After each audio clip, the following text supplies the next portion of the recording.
Hi guys! I-share ko kung paano magluto ng steamed fish with soy ginger sauce at makikita ang lahat ng ingredients sa description box. Sa pag-umpisa ay maglagay ng konting salt sa belly ng fish at pagkatapos ay ilagay ang spring onion, ginger at lemon slice. 4 na slice ng lemon ang nilagay ko dito. Pag nailagay na lahat ng sangkap sa isda, ay ilagay ito sa preheated steamer. I-steam ito ng 45 minutes or more o depende po sa laki ng isda. Habang ni-steam ang isda ay i-prepare ang topping na gagamitin sa steamed fish. Kung gusto nyo ng curly spring onion na pang-topping, ay hiwain lamang ito ng maninipis.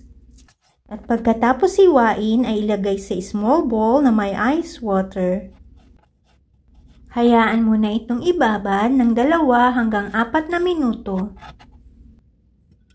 Ang susunod na gagawin ay ang sauce para sa steamed fish. Sa prep glass na may soy sauce ay ilagay ang brown sugar at lemon juice. I-mix ito hanggang ma-dissolve ang sugar and after mixing ay iset aside muna ito. Para malaman kung luto na ang isda ay tusukin ito ng tinidor. Pag malambot na ang meat ng isda ay tanggalin sa apoy at i-transfer sa serving plate. Sa frying pan ay maglagay ng olive oil or any oil na gusto nyong gamitin at painitin ito sa katamtamang apoy.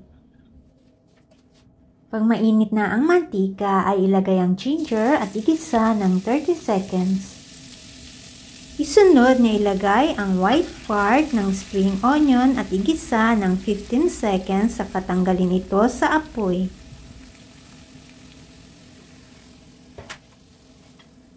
Ilagay ang ginisang mixture sa ibabaw ng steamed fish.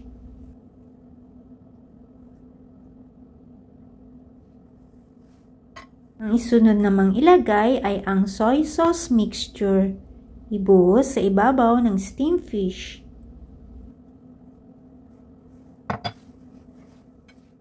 Ilagay na ang topping na curly spring onion. At pag nailagay na lahat ay pwede na po itong iserve. Enjoy po! You are mighty and do wonderful things. You alone are God. Psalms 86 verse 10. Thanks for watching.